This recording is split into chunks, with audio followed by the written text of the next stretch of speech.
1, 2, 3, 4, 1, 2, 3, 4.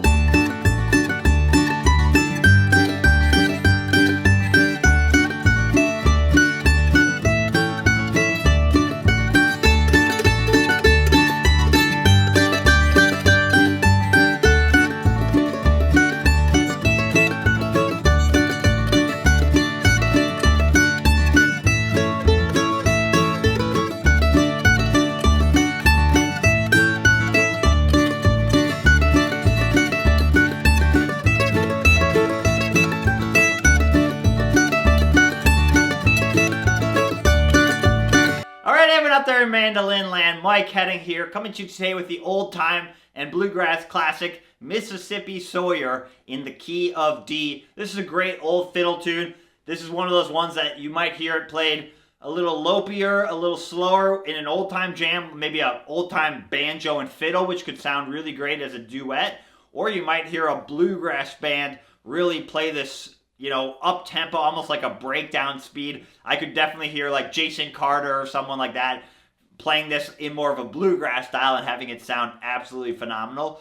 We've got an A part and a B part to this song, classic fiddle tune form, A, B, B, A, B, B, repeats that form.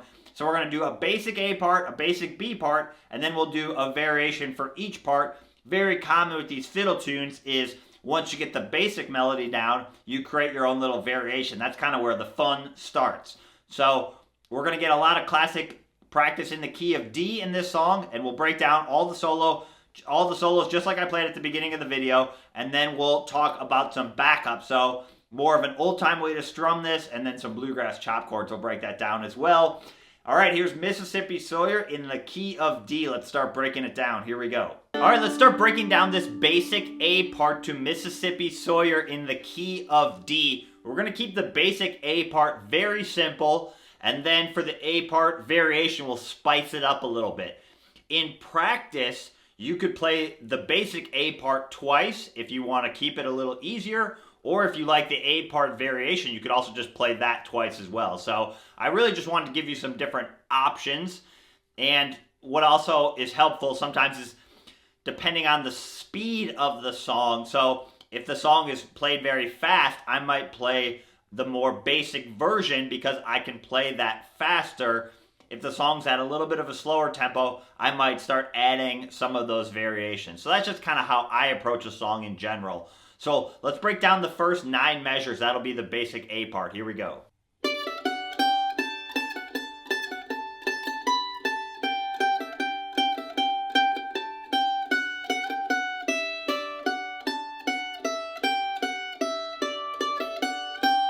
Do that a few times. I'll do it really slow.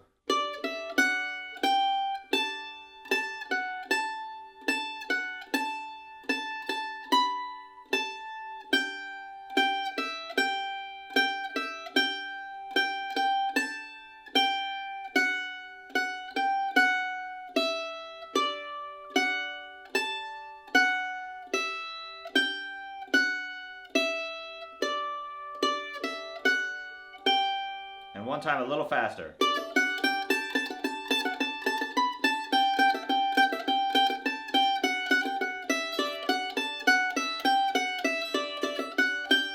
Okay, so we're in the key of D, and we're going to start with a little pickup in measure 1.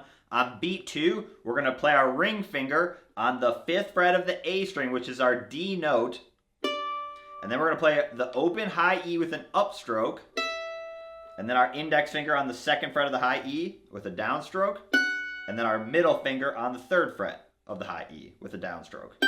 So that sounds like this. 1, 2, and 3, 4 is how you count it. So on the ands, I'm doing upstrokes. On the down beats, 1, 2, 3, 4, I'm doing down beats. 4 beats a measure in this song. So we count 1, and then we play 2 and 3, 4, 1.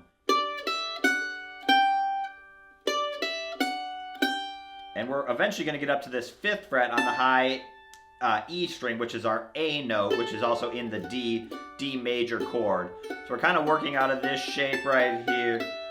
You can hear those first 5 notes of the D major scale.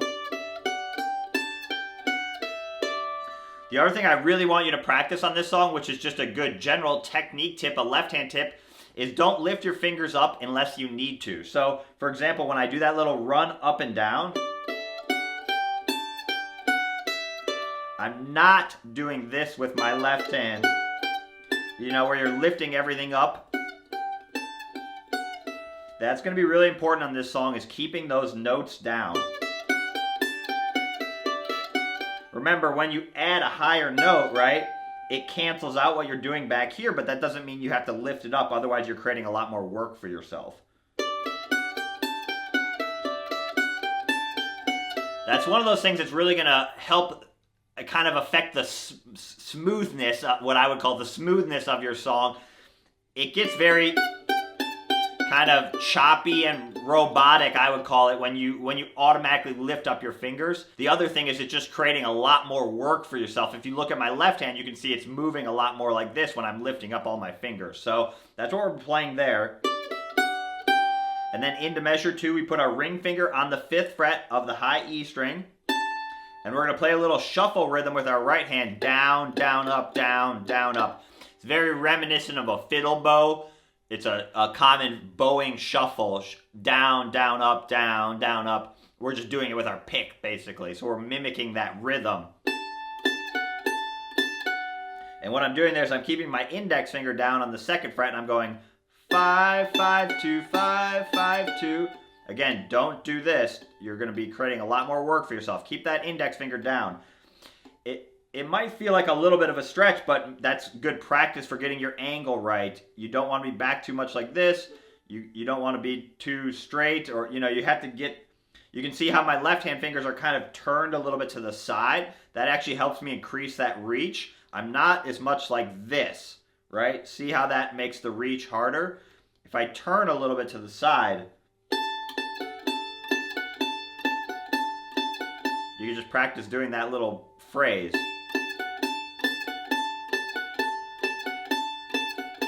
That's all I'm doing there. So we have... And if you are having trouble with that, what you could do is just play the 5th fret on its own. It's not quite as interesting, but you could do it. And then into measure 3, play down, up now on the 5th fret. Keep that finger down, and then to the 7th fret with your pinky, and then back to the 5th fret. So you have...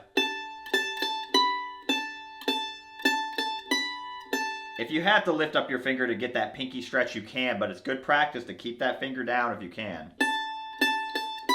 It's good tone practice too.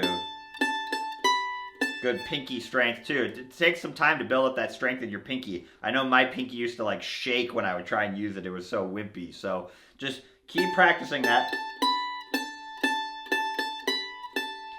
So that's the first 3 measures. Here we go. That's like kind of the opening phrase.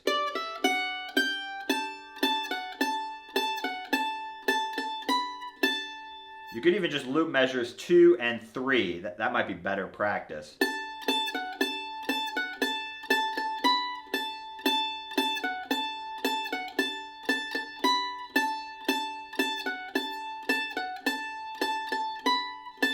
And then measure 4, we're going to go to a G chord.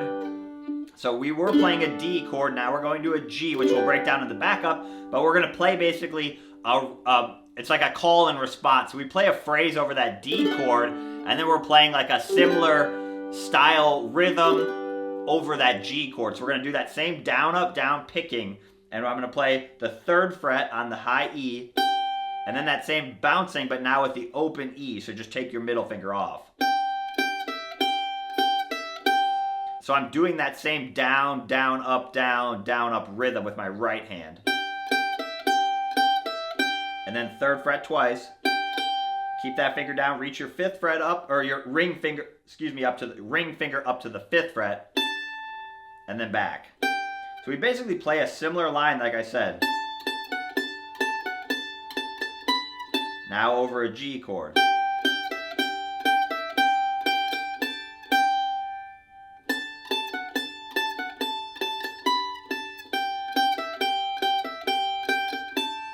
So that's measures 2 through 5. I'll do it a couple more times. I'll do it really slow and then a little faster.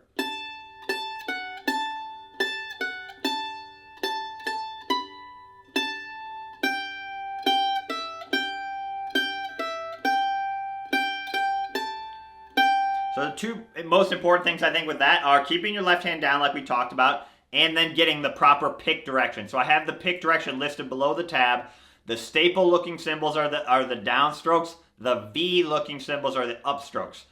If you get the rhythm right, it's also going to really help that melody pop out. So those are the two key things. Keep your left hand fingers down as long as you can, and then get that pick direction, which is going to help you play the rhythm. And then we're back to a D chord in measure 6. We play.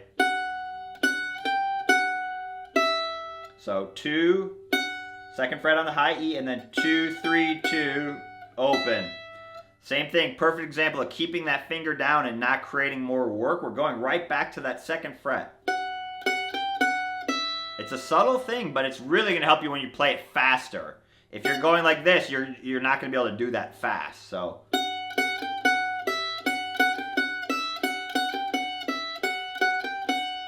And then measure 7, we're going to walk up the notes of a D arpeggio, which are the notes of the chord. So the 5th fret on the A string, 2nd fret on the high E, and then 5th fret on the high E.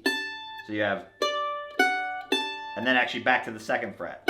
So we're walking that D arpeggio, all downstrokes there to help you play the timing. So you have,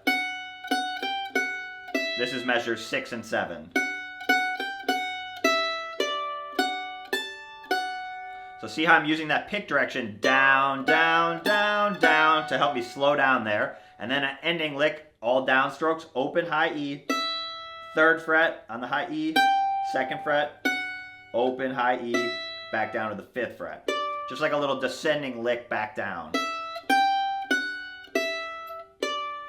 And then we're actually going to do that same pickup that we played in measure 1, which is going to start the next A part. So not too hard. So we have, let's do 8 and 9.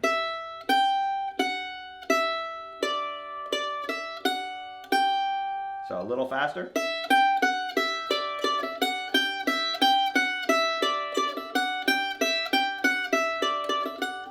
Okay, so that's the whole basic A part. Let's play the whole thing really slow. Here we go.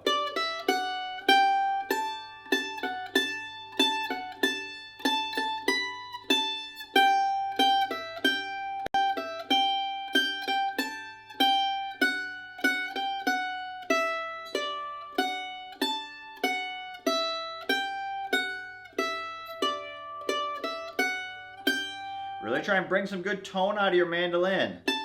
Really get close to those frets without being right on it. You hear the difference even between that and that. So it's like a millimeter move, but you get a little clunkier, a little bit cleaner. Same thing right here, you know, a little clunkier, right? If I'm just a little too far away from the fret. Obviously, if I'm right on top of it, it's really clunky. So just, you want to be real close to the fret without being right on it. Okay, so that's the basic A part, a little faster.